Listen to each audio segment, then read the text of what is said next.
Hi, I'm Frankie Blooding, and I am a USA Today bestselling author and the creator of the Real Indie Author Story Stamina Framework System, where I have taken the 16 personalities and just refitted it to the indie author sphere, making it a lot more fun because isn't it more fun to be a Heartweaver instead of a Diplomat? Yes, it is. Just saying from experience. Yes, it is. I do not feel like a diplomat, but I definitely feel like a Heartweaver. And my myth makers probably feel like analysts, but analysts kind of feel kind of boring, like it doesn't feel mission impossible, but Mythmaker, that does kind of feel mission impossible. And explorers versus wild scribes, I feel like that one's kind of on par because I mean, explorers, that just sounded fun to begin with. And then, wild scribes, I'm married to one. My best friend is another. It describes both of them very well. And then the Sentinels, I thought that one was the most boring one. And so I was just like, come on, guys, we gotta make this one fun too, especially since they're the workhorse of the indie author industry. And so I came up with LoreKeeper. I think that one is really cool. So the whole reason why I came up with this system in the first place was not because I wanted to come up with, shiny new titles. But it was because I was tired of watching myself and a bunch of my friends and some really amazing authors burn out by following what was being told to us we needed to do in the industry. And what we were informed to do is just to write a crap ton of books, get it out there, get them out there in, hit 50K. And we were doing the things for many years. We were doing well. There were so many of us who were successful. And I think that once we hit that burnout, because we had succeeded, it made it hurt even more because it felt like we had let ourselves down. But when I went into this, looking at it strategically through the lens of how can we make our personalities support and be the foundation for our indie author career and our indie author business, I realized that we didn't fail ourselves in the same way that we think we did. It was the fact that we were following the guidelines of other people who were very successful, doing things their own way, who just weren't us. And so having that conversation, particularly with my wild scribes, let me just say that I love my wild scribes, but I find them to be the most frustrating ever. And it's just because I'm a myth maker and they're a wild scribe. So we are two completely different personality types. Whenever I see that there's a problem, my first thing is let's build a system. And they run away screaming because, I just basically said, I'm going to put you into a cage. It took me many years to figure out how to provide my wild scribes a system that didn't feel like a cage. It was my husband and my best friend who really initiated this whole process because they're great authors. They write the kind of stories that I can't, but the only way that I could help them at the time was to give them my system just wasn't sustainable for either one of them. And so throughout the years, I have developed systems that actually do, but it took understanding their different personalities. So let's just talk about that for a little bit. Let's talk about the Heartweaver. And it literally is what you would think, right? It's the person who understands emotion. All four personality types have the N and the F, which means intuition and feeling. And so, as one might suspect, they write character-driven stories, but don't think that the only thing they write is romance. I cannot tell you how many of my Heartweavers cannot write romance. I'm one of them. Don't think that that is a shortcoming. It's not. I mean, romance is romance, but character-driven stories are totally different. I think that the Heartweavers have the capability of writing stories that connect more because they're not just talking to their readers.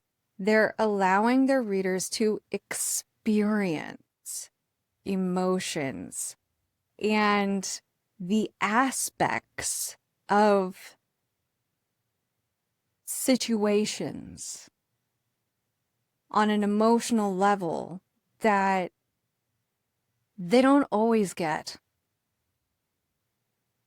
Heartweavers build empathy in our society. If we could get more people to read stories by Heartweavers, I think that we would have a more empathic society. And I think that that would help us grow in certain areas, okay? Like, I'm not saying that the Heartweavers are the center of the indie author industry. I'm saying that the Heartweaver is probably the heart of the indie author industry. Okay, so now let's talk about Mythmakers. Mythmakers love analytics. They love information. They love seeing systems, and they love reverse engineering things. So they'll read books, they'll read bestsellers, and they will see what made it a bestseller for them. And then they'll develop a plan so that they can write one of their own and potentially do the same thing.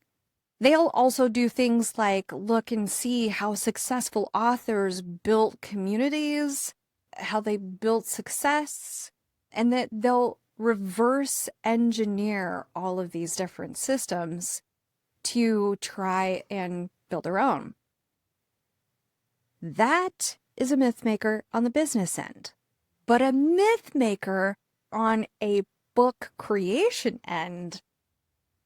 Okay, have you ever read a book that just had big worlds, lots of lore, lots of history? The characters had a lot of detail to them. They didn't always, like, when a character reacted, it changed the entire plot.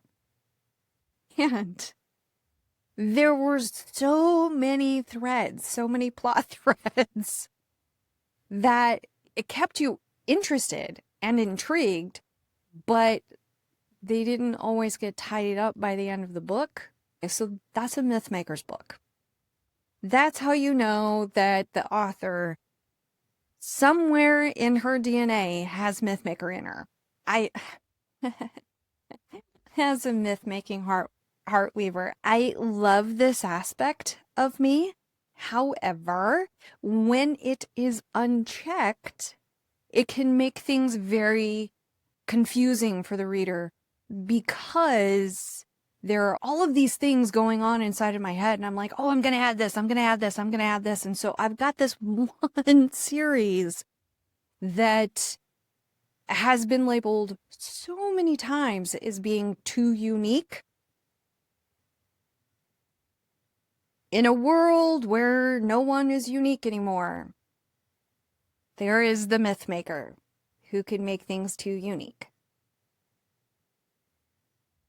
Okay, so now let's talk about the Wildscribes.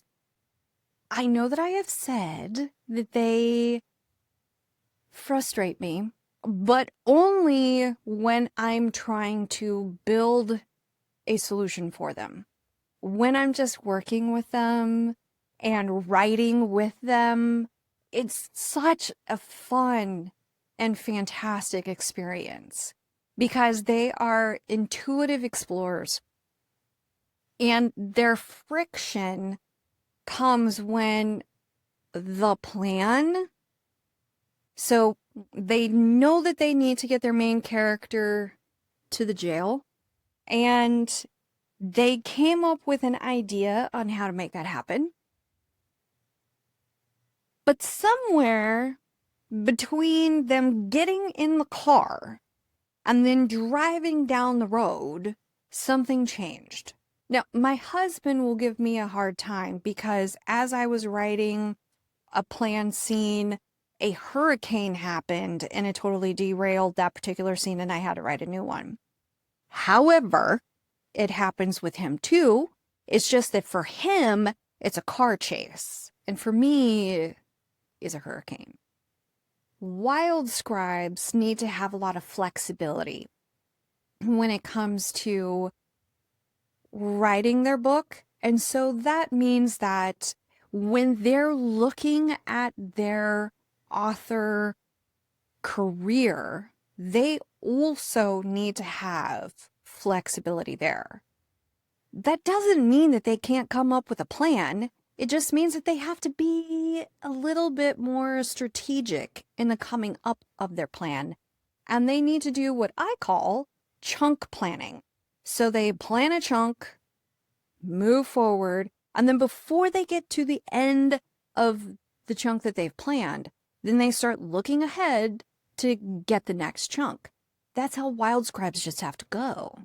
Have you ever read a book where you read chapters 1 through 3 and you were like, well, I know that we're going to be here by the end of the book, but we get to the end of chapter 4 and now we have no idea where we're going because what we thought was going to happen at the end of the book died in chapter 3 or chapter 4 because that's how it intuitively happened, right? So that is a Wildscribe book. They are so fun to read. I love the experience of reading a Wildscribe book. Now, let's talk about LoreKeepers. I don't actually have a lot of LoreKeepers in my clients because LoreKeepers like following systems that have been developed and proven. They do not like following unproven paths. They like it when it is fully paved, it's flat, there are no potholes. Like, they like building consistently by consistently walking on a consistent path. And they do it very well. LoreKeepers have proven their ability to build a sustainable indie author career a lot more consistently than some of the other archetypes. And it is because they don't see a new way of doing things and go, oh, I must do that. They go, I'm going to see how that works. I'm going to see how much success comes from that. And then, if it's working, a year from now, I'll think about doing that. And that is one of the reasons why a lot of LoreKeepers won't jump on trend trains. They will wait until the trend becomes a trope. Once it becomes a trope, now it's sustainable and worth the investment. Because when a LoreKeeper invests in something, they are building for longevity. Now, then the one thing that I will say, talking to a couple of my LoreKeeper friends is that part that makes them so strategic and so capable is also the one thing that can kind of hold them back, because they have given their loyalty into a set system that is working. Sometimes they forget two things. They forget to pop their head up and look around and see if things have changed, right? Because if things have changed and there's a slight delineation in the tracks, there's an opportunity to keep going this way or maybe delineate and go that way instead. They keep their head down and they keep going this way. And eventually the old ways will stop working, because our society, the industry itself, is constantly evolving. And then the other thing that LoreKeepers tend to not do is to value who they are in relationship to their system. Because the value is so high on a provable system, they provide less value into who they are as an individual and how that should shape the system they choose. So those are just two of the things that I have noticed. I would really like to get more LoreKeepers so that I can have more conversations and gather more data. But I know that I am at least a year away from being able to lure any LoreKeepers into my ranks. Just understand that is what I'm attempting to do. Okay? All right, so that was just a brief rundown. I have so much fun talking about this. It is just a ton of fun, and my Mythmaker side of me just absolutely loves to geek out about this. I have so many other things that I want to talk about, so many other points of view, pieces of information that I have been gathering from all over and how they impact and how you can use it to help you build a sustainable career. I want you to build your career. I want you to be successful. I want your books to be out there and to be read. I want you to shape the world with your stories. And I really want my system to be able to help you do that. So that is our goal. This is how we're doing it. Burn the book mill. Build your own author engine. Thank you.